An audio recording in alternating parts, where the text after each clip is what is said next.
Welcome to New Mexico Entertainment, the podcast. Welcome back to New Mexico Entertainment, the podcast. This is Teresa Robinson, publisher and editor in chief of New Mexico Entertainment Magazine. We hope you've been enjoying our new series. We've gotten to talk with William Zabka and Ralph Macchio, known for their work in The Karate Kid. And today we're going to talk a little bit about music and the opportunity we have to talk to Patrick Myers of Killer Queen, a tribute to Queen, which came to Albuquerque a few months ago. Patrick is a huge fan of Freddie Mercury and does an awesome job taking on his persona on stage. And we had the opportunity to talk more about that. So enjoy. Hi, Patrick. How are you doing? Hey, Teresa, how are you? I'm good. Thank you for taking time out to talk with me today. Hey, no trouble. So, I wanted to start by probably asking the obvious question because Freddie Mercury is probably the ultimate showman. Mm. What specifically about him attracted you to perform on stage as him? Um, I was just knocked out by Freddie. Initially, just by his voice, I had no idea he was such an amazing performer. I listened to them before I saw them. I'd seen some videos, but even from the videos, you still got to see him, on stage to see what he Yeah. does and just how amazing he is. And things like Live Aid really, brought that home to me. So I was just in awe of him. I thought he was just, fantastic. He was like an Olympian god as far as I was concerned. When I was a kid, it was, and he sort of remains that way now. I mean, as you grow up, you can see his, you see his vulnerabilities and his own insecurities, and he created this image that was this thing called Freddie Mercury. It was entirely self-generated. And underneath it, he was, a Farouk Bulsara, and so it was a construct. So it's interesting, the duality of that, of the man behind the legend, Absolutely. So yeah, I was just he is remains supremely talented in his field in terms of both as a performer and as a songwriter and as a visual artist as well. His visual eye for videos and all sorts of things was just great. So how can you not be attracted to that amount of talent?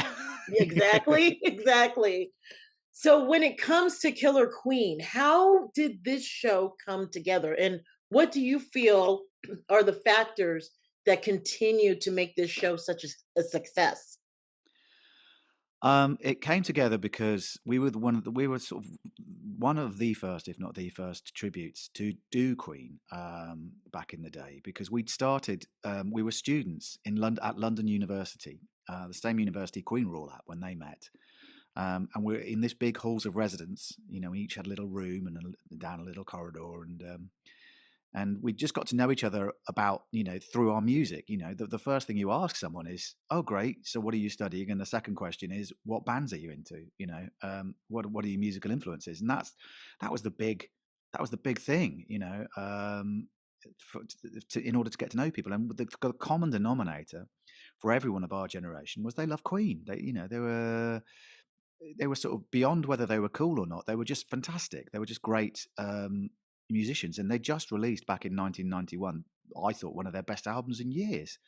Um, Really groundbreaking, but also sort of like retreading some of their old kind of styles as well. An album called Innuendo. So as far as I'm concerned, Queen was sort of riding high, and we were all getting to know each other and exploring other musical influences as well. And then we got the news that Freddie was ill, and then Freddie had died. So we all went into within a few weeks of leaving home to go to university. So we went into this weird state of feeling totally bereft and just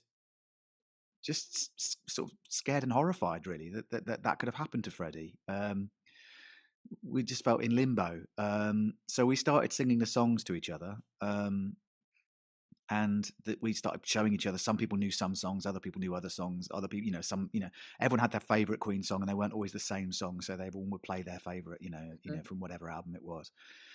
And then there was just the beginnings of the tribute scene. Then there was one band called Bjorn Again that did a tribute to ABBA, and I'd been to see them with some friends, and thought, yeah, that's great. And I thought, well, maybe because we just missed out on seeing Queen ourselves, we were a bit too young to see their last tour, which was back in '86 in Europe. We thought, well, maybe if we and Queen had sort of made it clear that there was going to be no Queen after this. You know, it was before they decided to reform with Paul Rodgers or later on with Adam Lambert. So we thought that there was just not going to be any Queen. So we thought, well, let's just try and do a concert ourselves. And I was studying acting and drama, and had friends who were into costume design, and other friends who were studying music or very very talented in that. So we all clubbed it together and decided we put on a concert or two and see if we could make a really nice tribute to Queen, like homemade. Just we didn't really think we'd take over the world, or we'd end up playing the same places as Queen played. Not that we have taken over the world, but we didn't have any lofty ambitions. We just thought we wanted to make it as good as possible. Absolutely. And with the limited means we had no money, we had almost no budget, but we had a lot of enthusiasm and a lot of drive. And so we put this show on, and we were really lucky. The first show we got given was purely by coincidence that the major ball of London for all the students, it's really Cinderella stuff. This the major ball that would always have a top act from the charts, or the equivalent of Billboard or whatever, performing for all the students. They'd lost their entertainment's license, so they weren't allowed to employ a big act by law. The council wouldn't let them, but the council did say, well, the one thing you can do is employ a student act. Oh, And they went, wow. well, who are we going to get for a student act to do this? That's going to be right to sort of like headline the major ball that's got posters all over London, and then 1,500 people there to see you all. Who can that be?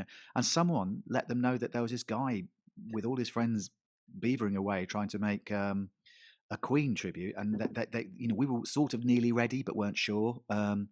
And he came down to see us rehearse because he was desperate, because he had this looming deadline of a show he's got to start promoting, and he had no act. And he went, "Yep, okay, you'll do." So suddenly, from having no shows at all, from having this idea and we got all the costumes ready, we got everything ready.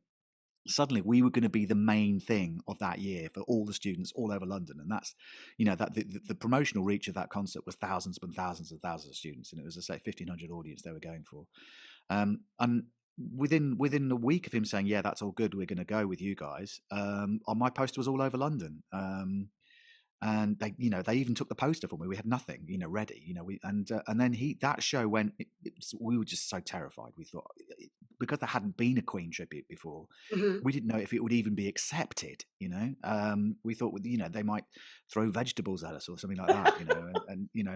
We thought we just didn't know how this would go down. So we thought, well, we'll just jump on stage, sing the songs, do everything, and just try and be as Freddie-like as possible, and just see what happens. And the wave of love from the audience, rather than vegetables, was extraordinary.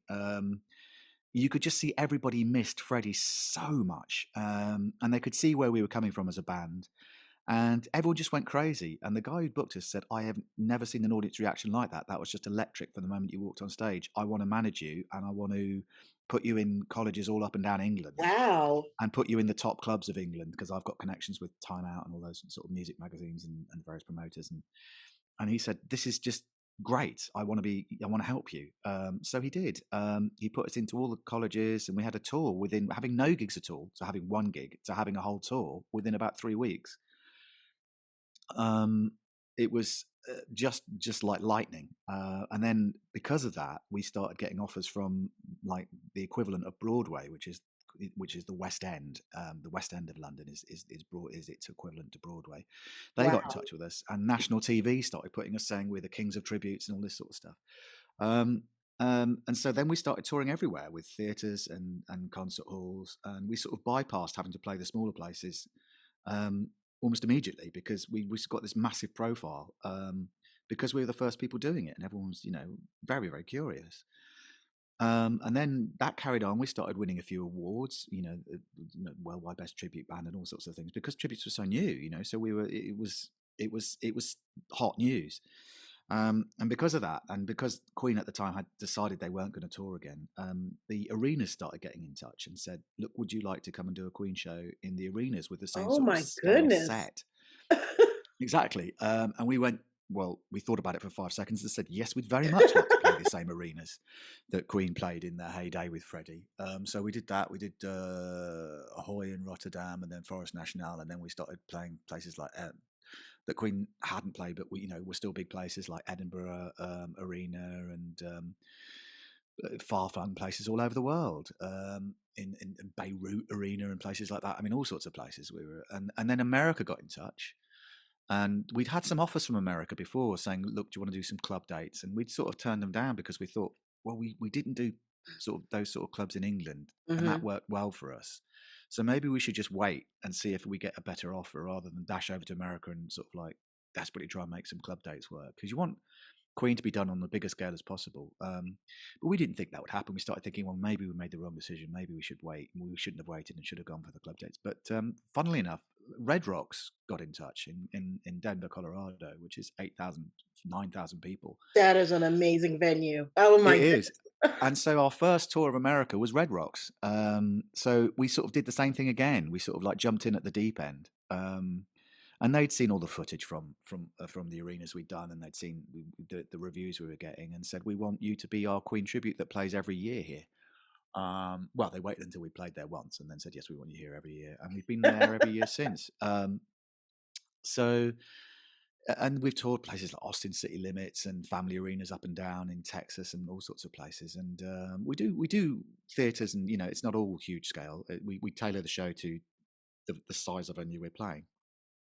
So we've got different ways of doing the show, but each way is tries to be as visually as ambitious as possible in terms of production values and smoke and lights and all that sort of stuff. The reason why, so I mean, I think a lot of our success is due to people like what we do. Hmm. The second part of the success is the fact we were the first to be doing it, so we got a lot of attention early on. But the key part of the success is mixed in with those other two things is that the songs that we're doing and the people that we're emulating. So it's not just Freddie, it's Brian, Roger, and John too. We all dress up. Yeah, The songs are so good, and the characters that we're portraying on stage are so loved. That's I mean that's the primary reason why we've done so well and why there are so many tributes out there. And they all have they all achieve different degrees of success, but I think the key to everyone's success is just how good the music is and how loved the absolutely. music is. And I think that is we never forget that because it's just so patently obvious that these songs are dynamite. They're so fantastically written, they're so diverse because all the members of the band all wrote songs. You get four different writing styles and sometimes combined writing styles, and you get this magic, this alchemy that was so special and so unique. They were everything I could have wanted from a band. They did brilliant videos. They did brilliant songs. I thought they looked cool. Mhm. To me as a kid, they looked great. I sort of grew up with Queen in the 80s, and I thought the Radio Gaga video just looked brilliant. Oh Sort yes. of driving around in that car, and they're all in black and white, and it looks like they're driving around the set of Metropolis. And then I Want to Break Free video I thought was hilarious. It didn't go down so well in America at the time, but to me I thought that's brilliant that they can do one after the other like that. They can look effortlessly cool and then take the Mickey out of themselves completely. Um, as dressing up as sort of like pantomime dames in Coronation Street. I just thought, what other band can do that? That's so, and the songwriting was so good, and the production levels were so immaculate and exciting and beautiful to listen to. So yeah, it was. That's the overall key ingredient is that we're doing Queen. If I'd have happened to have been in the same situation and had been a different band and I've decided to do a different tribute. I won't say to who because I don't want to do any other artist down, but I don't think I'd be doing it. I don't think I'd be doing it now. I get a lot of.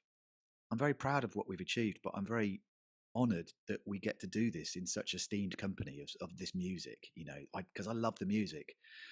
It doesn't grow stale with me. It feels evergreen and exciting, and it's lovely to feel the audience share that excitement and Absolutely. really when you blow the roof off a place and everyone has a great time and you can feel they're just going crazy for it. That's a wonderful you know to me, it feels like that's what being like Father Christmas must feel like. That sounds cheesy, I know, but it feels like, you're only there to make people happy. You're only there to make people really excited and have a great time, and that's your job, and it's a lovely job to have, because music is is kind of magic, isn't it? Yes, it To, is. to coin a phrase, music speaks to your soul, and it unites people, brings people together in a way that, I mean, sports does that as well, but sports is very tribal, so you're pitted against someone else. There's the A team and there's the B team. There's who's playing at home, who's playing away, and all that sort of stuff. With music, everyone's there and they're supporting the same team. Hmm. And everyone unites, and they get to feel such. With Queen music, you get to feel such a range of emotion. There's so many different songs. There's great fun songs like "Don't Stop Me Now" and "Crazy Little Thing Called Love," and but there's really moving songs. Like "Who Wants to Live Forever," "Days of Our Lives," "Show Must Go On."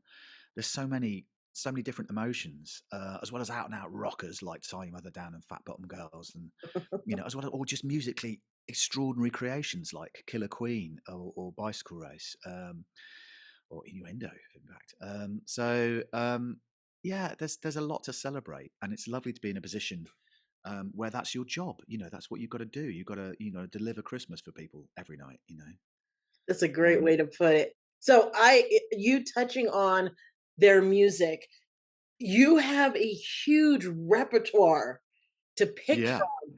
How do you select which songs are included in the performances? Well, what you do is certain songs travel better in certain different countries. So there's an Mm, element of that. So you know that, okay, that song really doesn't have the same level of recognition that it does in Europe, or this song goes down great in America, and we've got to, much the same as Queen do themselves when they always play "I Was Born to Love You" when they go to Japan because it was part of a huge advertising campaign over there. mhm. But they rarely play it in the UK. So there's an element of practicality in terms of recognizability, but there's also an element of musical things. There are certain things that people definitely want to hear every night, no matter what. You can't turn up to our show and walk away without us having played "We Are the Champions," "We Will Rock You," and "Bohemian Rhapsody." They are going to be played. Those songs. But in the middle of that, in the middle of all that sort of like mix of things, you can put some things in that people won't necessarily know or be as familiar with, and you can change those around quite a lot. So you can keep the set fresh.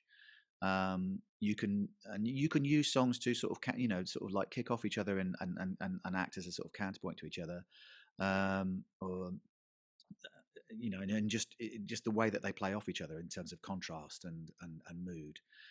So you can structure the set in terms of light and shade with that as well. So that also comes into it in terms of like where do we want the audience? We're just giving the audience a huge blast. Okay, let's dim the lights and let's go for something a bit more intimate now, and then let's Mhm. build it up again. And then let's peak and crescendo, and then come back on for your encore.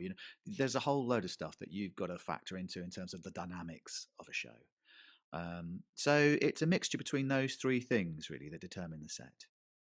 So, being that all of you are, which I can't even imagine, you are taking on the persona of these amazing musicians. How These do you rock gods. yes, how do you even go about, cuz Yeah, I mean, Brian May's playing, yeah, and of course Freddie's voice. I mean, yeah. alone that's got to be a challenge. How did you guys go about Yeah, building? I've had.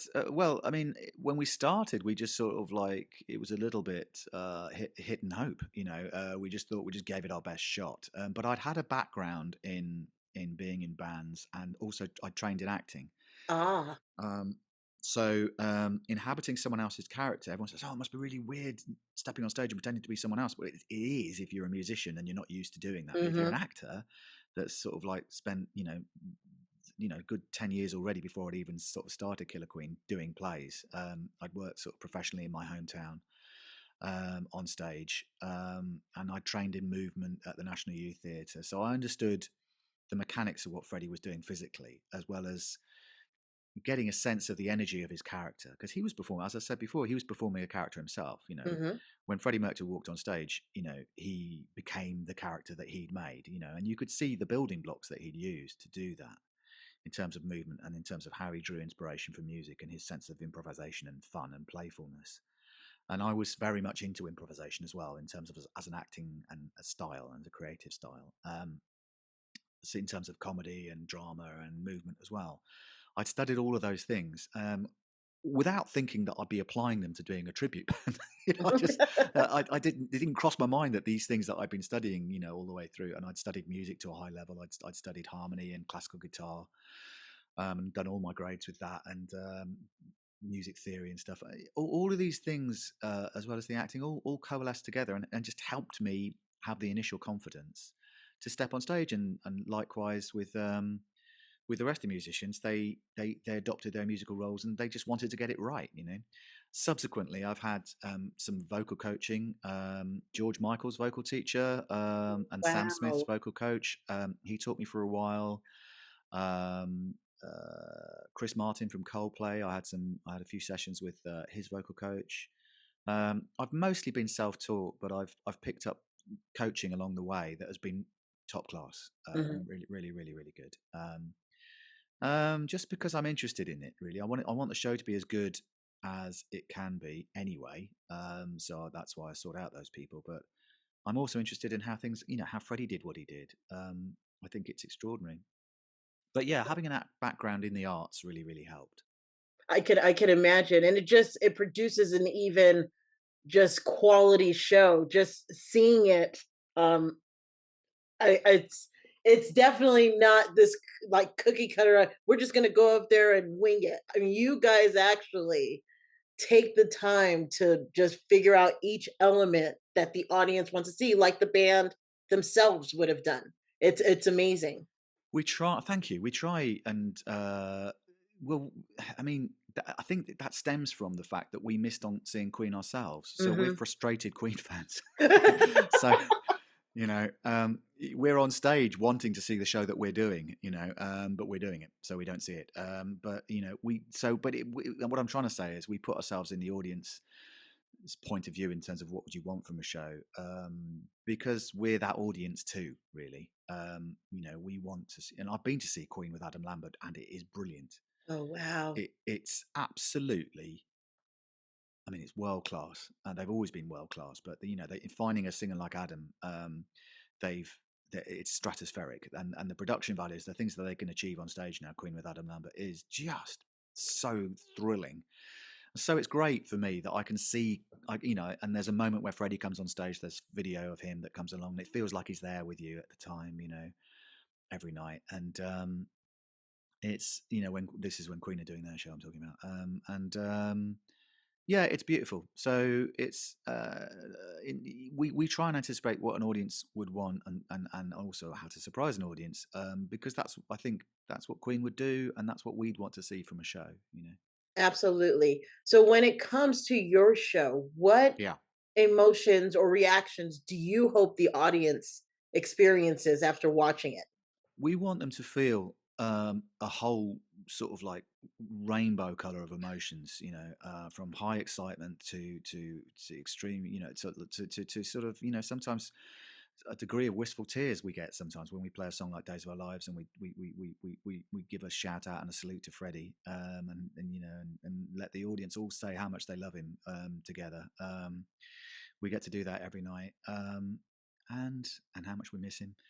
Um, so that we that every as well as just fun, just rock and roll fun, putting your hands in the air and shouting "We will rock you," and swaying from side to side saying "We are the champions," or jumping up and down like Wayne's World headbanging to the rock out section of Bohemian Rhapsody. There's a lot of silliness, and just straightforward rock fun, as well as high degrees of other emotions too. I think that's kind of a real testament to the emotional diversity of Queen's songs. I think it's an extraordinary and unique body of work, and they've got how it must be to be Brian May and Roger, and look back over this extraordinary legacy and think, "Wow, we did Hmm. that." That must be something. I'm so happy for them, that they did it in the first place, but they've also got their legacy to a point where the whole world seems to love Queen. Absolutely. Freddie's been gone since 1991, November 91, and more people love Queen now than ever before, and I think that's just a testament to the amazing work that Brian and Roger have done over the years. Whether it's through the musical biography that was, the cinema, the film, or whether it's their West End musical, their Broadway musical, or bringing out different album releases and syncing the songs to different films and things. They've kept the music in touch with people's lives and always reaching a new audience. That's the great thing about our shows, as well as I'm sure countless other Queen shows. We reach a really, really wide age range. Hmm. We get kids who are 8, 9, 7, 8, 9, 10. Some kids, it's their first gigs and they're 3 or 4, and they've got ear defenders on and they're jumping up and down with their parents, and their parents are with their parents, and you get almost like 4 generations of people coming to see Queen. I I I struggle to think of another band that can do that. I really do. I think Queen are kind of pretty much uniquely placed in terms of their reach, across the generations, and that's great to see because it's a whole family coming out together to enjoy themselves and share a moment, and take selfies of each other and say, "Look, this was us doing this, and this is us punching the air, and this is a whole family doing it because we all love these songs." It's not, it doesn't, they're not just going out to please grandma, and with some old time tunes. The kids love the songs. The kids love We Will Rock You. They hear it at the sporting stadium events. They love Crazy Little Thing Called Love. Everybody loves Under Pressure. Another Box of Dust people go crazy for. There's so many songs that are like fireworks, Hmm. that appeal to the whole family. It's that's another great thing. I love seeing whole families in the audience. That always makes me smile. Well, Patrick, thank you for taking time out to talk with me today. And as somebody who I discovered Queen roughly at the age of 14 Yeah, through me too. 13, my 14. Yeah. yeah, my neighbor had their whole record um Wow. um collection up until that point. Yeah. And so when Wayne's World came out, I already knew Bohemian Yeah. Rhapsody, but I knew Oh, so great. much more. And Yeah. just watching you perform brings so much joy to my heart. Oh, So thank I you. would like to say thank you for doing Oh, so. but that means that sent shivers down my spine. Thank you so much. That's so nice of you to say that. It really is. I really appreciate it. Yep. It's gratefully received. Thank you. And it's been lovely talking to you. It's been lovely talking to you too. We're looking forward to your performance. Thanks. Take care.